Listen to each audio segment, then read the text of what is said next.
Constitutional Amendment Bill number 3. An illegal bill, by the way, was expected and anticipated to sail through Parliament from the very first week. The strategy for Ziambi was to make sure that members of Parliament work overtime, and they did not envisage the opposition they faced from the faction of retired General Chiwenga.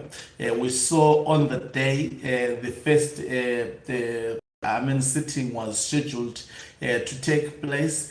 We saw a retired Air Marshal coming through, warning what he termed it the last warning to the members of Parliament, indicating that there would be consequences if they rubber stamp this illegal constitutional amendment bill number 3.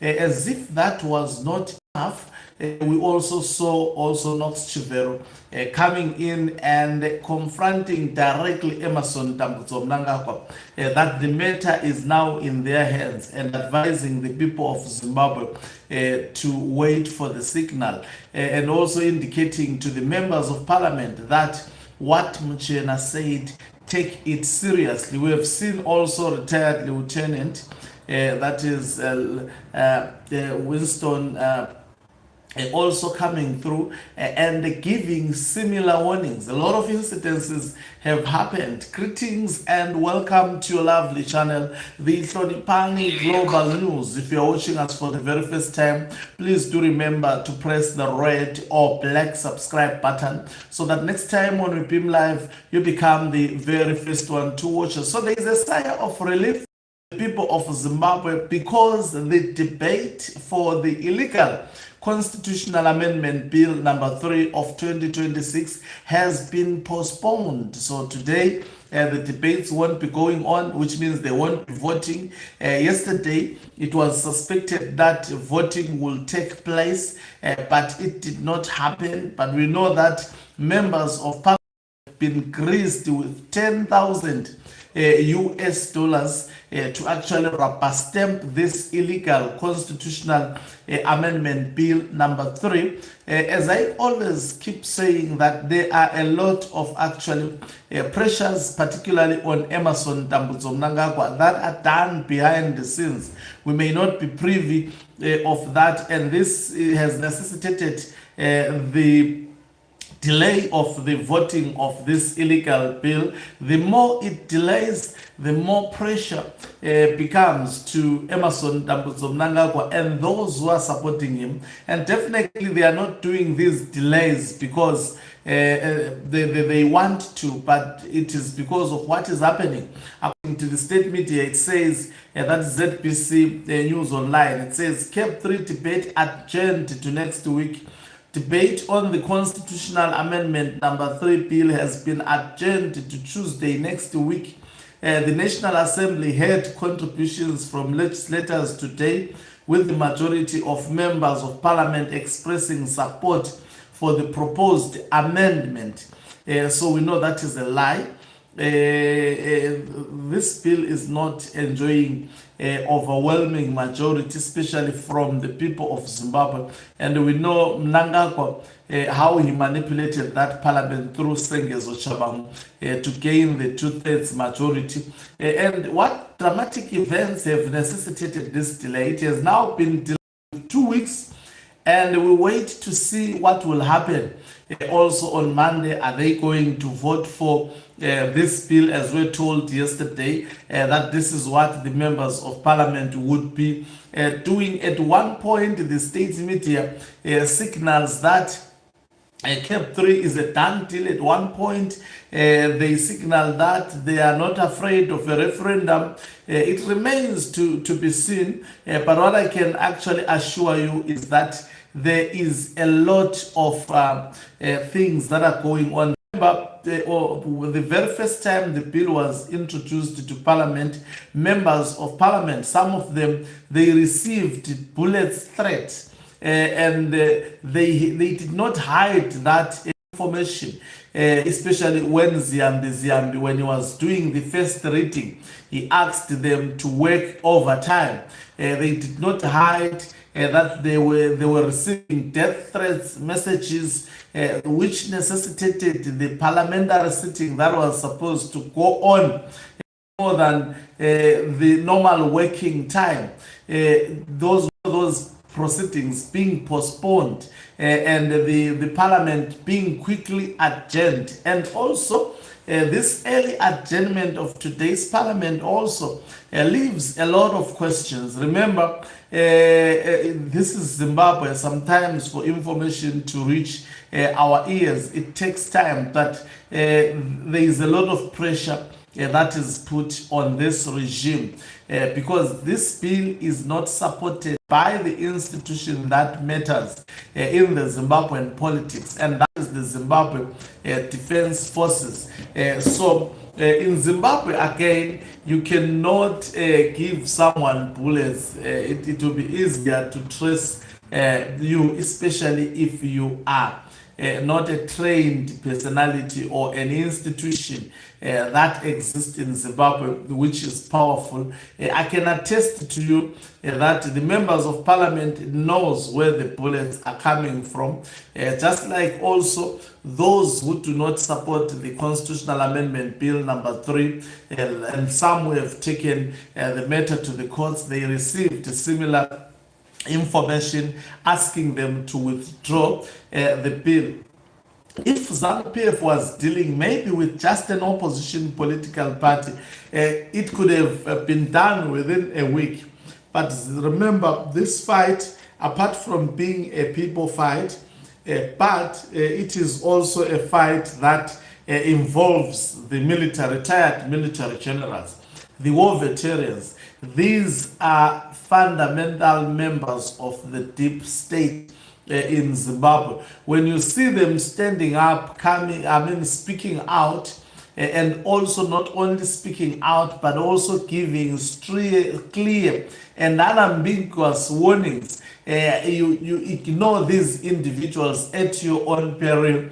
And yesterday, we also saw, was it yesterday or day before yesterday, in the barracks, papers from the military personnel, unidentified military personnel, warning their senior commanders, in fact, in all headquarters of the barracks that actually have the senior commanders. They were served with clear papers that we see you are selling out. And we also saw, the pictures of envelopes full of 300,000 US dollars, and the written names and the name of Aisha Walter Tafmane coming out loudly and clear in those envelopes, being warned also by unidentified military personnel, if they can actually reach out to Aisha Walter Tafmane in his private vehicle and obtain a picture. It means the other faction is stronger than anyone can anticipate. If they can reach out closer, very, very, very close to the allies of Emmerson Mnangagwa, and they are updated with actually very, very sensitive and information that is meant to be a secret, then that demonstrates strength. And maybe this is why Emmerson Mnangagwa regime is taking them seriously, continuing to postpone. So it's going to be another dramatic weekend also, because remember, it's a race between Mnangagwa and the retired General Chwenga faction. Mnangagwa wants the bill because he has already paid 10,000 US dollars to the members of parliament. While it's still fresh, he wants the bill to be passed as soon as possible.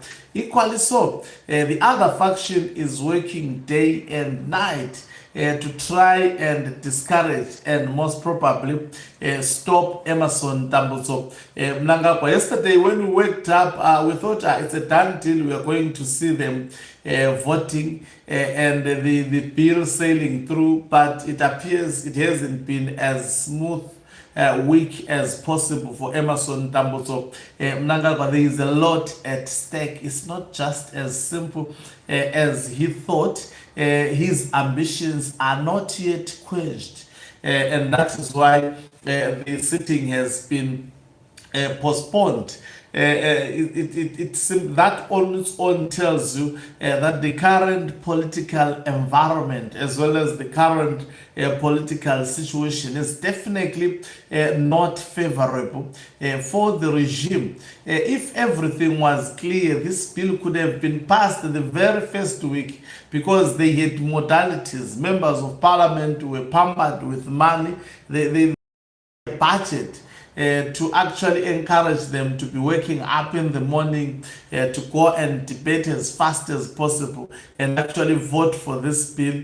It could have been in Senate. And the delay is actually working wonders for the faction of retired General Chiwenga. But the delay has to at least take 2 months. Blessed Geza managed to delay. I remember, was it on March last year, he managed to delay this illegal constitutional amendment bill number 3 of 2026, and also retired General Chiwenga, especially when Blessed Geza could not fill his shoes. He actually played a role. He fought very, very hard for this bill to be delayed, but also Mnangagwa kept on fighting, trying all the tricks to actually put down the men who assisted him to be the president, and also the institution that made him to be who he is. It's easy and very quick, especially for Africans, to forget when you risk your life for them. So at the center of this is that Mnangagwa is not just facing amateur opposition politicians. He is facing ZANU-PF politicians and also members of the deep state who have been at the center of ZANU-PF games for years. And they're actually at his back, putting more pressure on him. We wait to see. So the bill for this week, people of Zimbabwe would be relieved. If your heart was beating fast, you still have got some moment to pray for something, for God to really intervene so that this does not happen. We are still praying very, very hard. So we've got Friday today, we've got Saturday, we've got Sunday, and on Monday it will be, the heart will start to beat very fast. But there is seemingly hope. There is some form of a light on the other side of the tunnel, and we hope things continues to be that way. Thank you very much for watching us. If you're watching us for the very first time, please do remember to press the red or black subscribe button so that next time when we beam live, you become the very first one to watch us. You can financially support this channel by pressing the join button, and be part of our members who are the heartbeat of this channel. You can equally do so